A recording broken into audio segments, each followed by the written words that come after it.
성도 여러분 안녕하십니까? 오늘의 말씀은 요한복음 9장 24절에서 41절 말씀입니다. 어제의 말씀에서는 예수님께서 날 때부터 눈먼 자를 고치는 기적을 베풀어 주셨습니다. 그리고 오늘 말씀에서는 예수님께서 그 기적을 행하시고 그 뒤에 일어난 일들에 대해서 기록하고 있습니다. 예수님께서 안식일날 눈먼 자를 고치셔서 그것을 목격한 사람들이 안식일날 이래도 되냐 해서 그 사람을 바리새인들에게로 끌고 갑니다.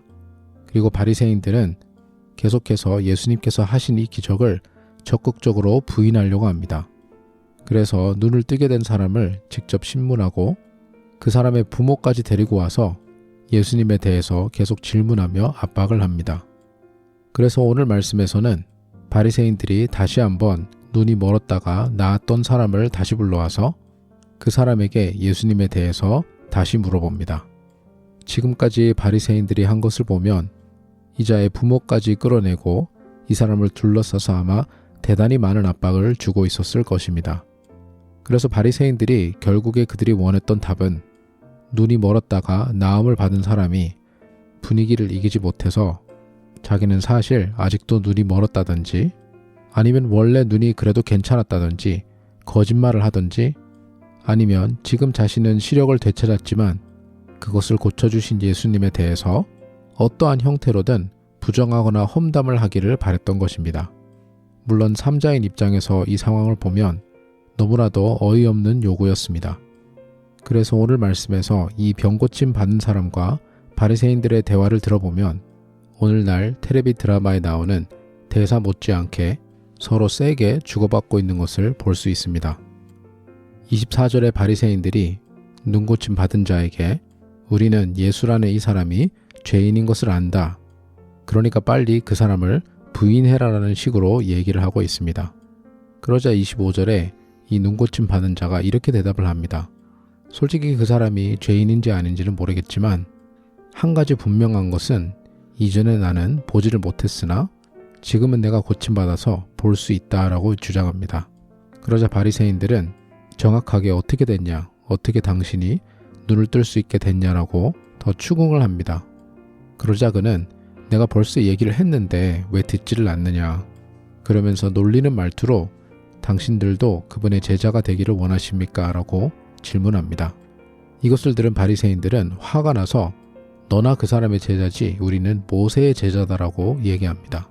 그러면서 모세는 확실하게 하나님에게서 온 사람이지만 이 사람은 누구인지 우리가 알지를 못한다 라고 얘기합니다. 그러자 30절에 그 남자가 어떻게 보면 비아냥거리면서 이렇게 얘기를 합니다. 그렇다면 정말 놀라운 것이 아닙니까? 당신들은 이 사람이 어디서 왔는지 모른다고 주장하지만 확실한 건 이 사람은 나의 눈을 열어주었고 당신은 이 사람이 죄인이라고 주장하지만 하나님께서는 그분의 뜻을 행하고 그분을 경배하는 자의 말을 들어주지 않는다라고 알고 있습니다. 라고 대답합니다. 예수님께서 이 기적을 행하셨으니까 하나님의 편인 사람인 것이 확실하다는 주장인 것입니다.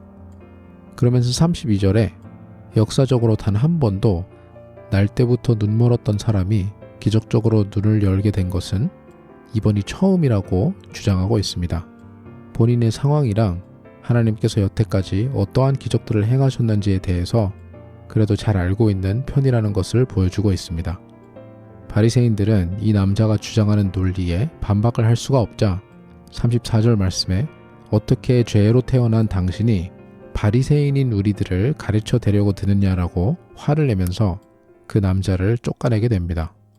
이때 이 쫓아냄을 받은 사람에게 예수님께서 다시 찾아오십니다.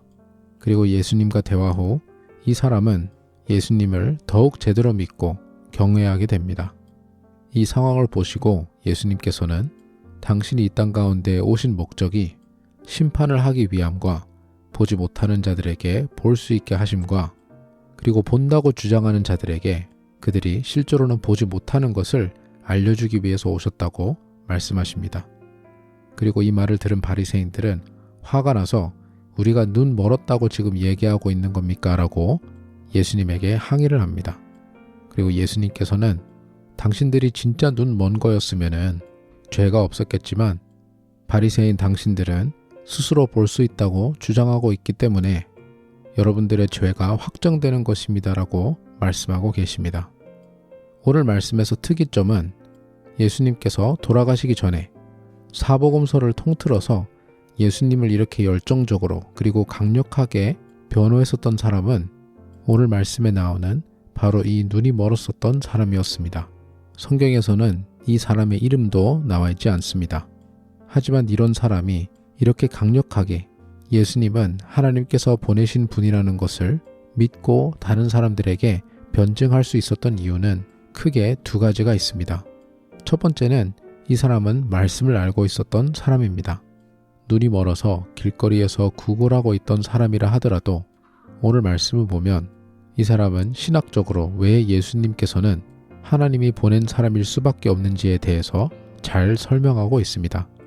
하나님에 대해서 그리고 말씀에 대해서 비록 바리새인들만큼은 아닐 수 있지만 그래도 중요한 부분은 잘 이해하고 있었던 사람입니다. 그리고 두 번째로는 이 눈이 멀었었던 사람은 자신이 경험한 하나님의 능력과 하나님의 은혜를 말씀에 비추어 볼 수 있었던 사람입니다. 설명을 드리자면 그는 예수님을 통해서 완전한 실명인 상태에서 온전히 볼 수 있는 눈을 가지게 되었습니다. 그리고 그가 경험한 그 일을 말씀에다가 비교해 보니까 나를 고쳐준 분은 진짜 하나님께서 보내주신 분일 수밖에 없겠구나라는 결론에 도달하게 된 것입니다. 심지어 그가 가지고 있고 그가 들었던 말씀은 구약 성경뿐이었을 겁니다. 하지만 그 말씀에도 자신이 경험한 하나님의 은혜를 비추어 보니 진리를 깨닫게 되고 그 진리에 대한 대단한 확신과 믿음을 가지게 될 수 있는 것입니다. 그래서 말씀을 많이 알고 많이 이해하면 이해할수록 그리고 하나님의 역사를 많이 경험하면 경험할수록 이 두 가지가 제대로 만날 수만 있다면 우리의 믿음은 오늘 말씀에 나와 있는 이 눈이 멀었었던 자처럼 더더욱 많이 성장하고 강해질 수 있습니다. 이 둘 중에 하나만 있는 것 또한 문제입니다. 예를 들어 바리새인들은 그 당시 그 누구보다 말씀을 잘 공부하고 이해하고 있었을 것입니다.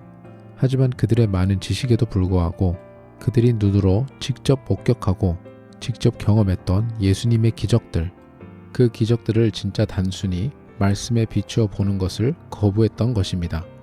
말씀을 그대로 받아들이지 아니하고 어떻게든 왜곡을 하고 어떻게든 본인들이 원하는 대로 변형을 시켜서 아니면 심지어 말씀은 많이 알고 있지만 그냥 말씀을 무시하고 예수님께서 행하신 일들을 부정하고 있던 것입니다.